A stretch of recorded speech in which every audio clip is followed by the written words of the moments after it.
What is up everybody, I'm hoping you're all well and welcome to the next episode of my Suggestion Sunday series. A series in which I ask you guys to suggest some movies in the comment section below one of the Suggestion Sunday series videos, and I will pick one out at random to review for you guys. And before I get into this video, I would just like to thank everybody who has been commenting some suggestions for me. There have been a lot of really good suggestions in there, from some classics such as The Exorcist and Mary Poppins, some family fun films like Isle of Dogs and Corpse Bride, and even some movies I've not even seen yet like The Platform and The Lighthouse. All amazing suggestions, and because of that, instead of doing what I normally do, which is taking all the suggestions from that particular week's video, picking one out at random and then binning the rest, I've decided to keep every single suggestion from every single Suggestion Sunday video in my little tin here, and every week, as usual, I will pick one out at random, but it just gives you guys a chance more to, well, not repeat yourself in the comment section below a lot of the time, which no one's done, but there's a lot of really good movies that I really want to talk about, a lot of really good suggestions that I thought, you know what, I feel like I want to talk about these films, so it just gives me more chance to pick one out. And the one that was chosen today, as you may be able to tell by that just there, was Bad Boys. This movie was suggested by someone who's apparently been following my channel for quite a while, and I really appreciate that. Again, I do this series to hopefully bring you guys a bit closer, to connect with you guys a bit more. And without getting all soppy and emotional, it does mean a lot that you guys watch my videos. I hope I'm doing something right in terms of being able to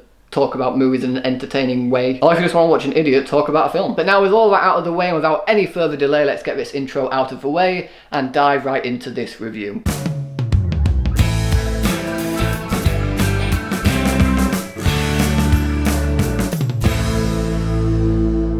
Bad Boys. So Bad Boys is a high-octane, adrenaline-fueled Michael Bay action film which stars Martin Lawrence and Will Smith. And in this movie, where millions of dollars worth of confiscated drugs have been jacked from police custody, young narcotics detectives Mike Larry and Martin Lawrence are brought onto the case to track these drugs down and take in those responsible. However, when this investigation becomes more deadly and bodies start turning up, they start to realise that their lives are on the line, their lives are in danger, and that the people that they love and care about may also be at risk by being targeted by these horrible people. And so now it's a race against time to bring them down and stop them before any harm comes to anyone else. I'd like to start this video off as well by saying that I love every single one of the Bad Boys films. I think they are such good, fun action films that you can just sit down, relax and enjoy. But I barely have a problem with any of them. They're just a hell of a good time, and I was originally going to be reviewing the third movie when it was released. However, after I went to see the film and then came back here, my battery from my camera decided not to read, which is why there was a bit of a break between my filming and then me coming back again. But we're not here to talk about the third movie, we're not even here to talk about the second movie, we're here to talk about the 1995 first film, the movie that started this franchise off. And the first biggest positive that anyone is going to give this movie if they've seen it is that Martin Lawrence and Will Smith's chemistry is just flawless. They're absolutely magnetic when they're sharing the screen together. The way they can bounce off of each other is just incredible. The dialogue between them both is quick, fast-paced, it can be funny, it can be serious, and you can tell that both of these actors are having a genuinely good time with the material that they have been given. And their performances are all the better for it. They're both very talented actors who are giving it their all in this movie, and they just genuinely seem to be loving every minute of it. You've got Tia Leone as Julie, who witnesses one of the murders in this film so she can successfully identify whoever it is that the police are looking for. However, because she has been seen by these bad guys, they are coming after her to ensure that she doesn't tell the police anything. And because one of the bad guys was heard to be one of the cops, she won't trust anyone except Mike Larry, which leads to a whole plot point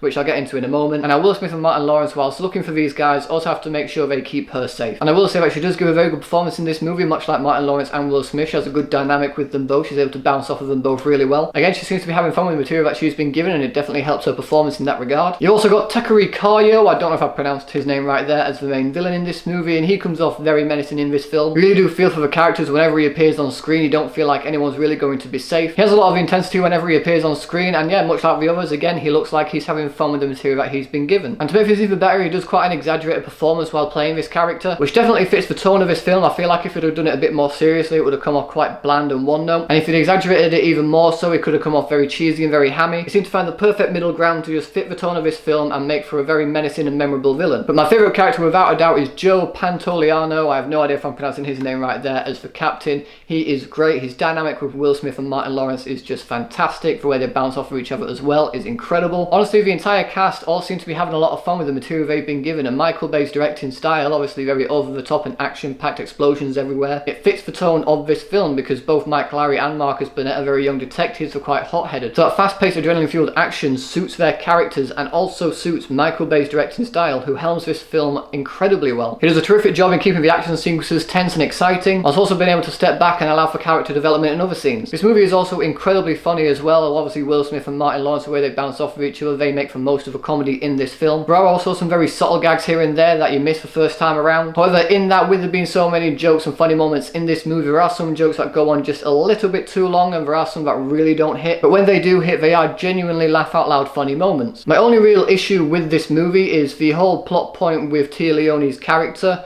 where Marcus has to pretend to be Mike, and then Mike has to pretend to be Marcus, but then Marcus can't tell his wife what's going on in that regard. I just feel like that entire plot point is really convoluted, and had the characters just sat down, explain things, and continue with the story, nothing much would really change. The characters would still go to where they need to go, they still end up where they need to end up. The only thing that really would have been avoided by that is when the bad guy finds out where they're hiding. Which I also forgot to mention, that particular scene where the bad guys do come after Tia Leone and do capture her, and then it does lead to a big chase where Marcus and Mike are just chasing them down these streets to get her back. The first time you watch that entire sequence take place is so intense and so exhilarating. Like, the score really does complement this movie, especially when it comes to the action scenes. And that scene was no different. You felt like these characters were in danger, you didn't know if they were going to pull through, especially when Marcus falls on the floor. It looks like he's about to be run over by these bad guys. Slight spoiler there in saying that he does actually survive, but if you know of these movies and you know that there's two more and they're both in there, then you know he's going to make it out of this. But at the time when I watched this for the very first time, I had no idea there was a second film even out, so when I was watching that scene, my heart was racing, my fists were clenched, I was on the edge of my seat. Which just goes to show that the combination of the directing for that particular scene, the editing, the score, the performances, everything for that scene just worked. As they did for every other action scene in this movie, they are all very exciting. But yeah, going back to the whole Tia Leone plot point, I do feel like that plot point wasn't really necessary. I feel like if they had just explained themselves, nothing much would have really changed and the film could have still gone on. If anything, some scenes could have been cut out. I mean, the movie itself is 2 hours long, and I know that's a big complaint for most of the Bad Boys films, that they do seem to drag on a little bit. And to be honest, I can understand that. It is the same with this film. There are some scenes that do drag on a little bit here and there, and a few moments where you could see it just being cut out maybe, and it not really affecting the pace of the film. But overall, if you are looking for a very high-octane, fast-paced, action-fueled film, then I can absolutely recommend checking Bad Boys out, including the sequel and of course the third film as well. They are all very fun, entertaining action films. The performances are all great, it's very funny, the villain's very intense when he needs to be. The score is great, the direction by Michael Bay is fantastic, there is just so much to love about these films, and so, for all those reasons, I'm going to give Bad Boys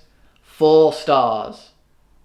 So, Bad Boys, have you guys seen it all? What are your thoughts on the movie? Whatever they are, let me know in the comment section below. And once again, this is a Suggestion Sunday series, so any movies that you would like me to review, just let me know in the comment section below of this video, or any other video that I've done a Suggestion Sunday series on, and I will make sure they're put into my little tub, and I will pick one out at random again next week to review for you guys. Thanks as always for watching, guys. If you like this video, please give it a thumbs up, share it with your friends, and if you want to see more videos, and just like this one, then subscribe to my channel for more. Thanks again for watching, you guys are awesome, and I will see you all in the next video.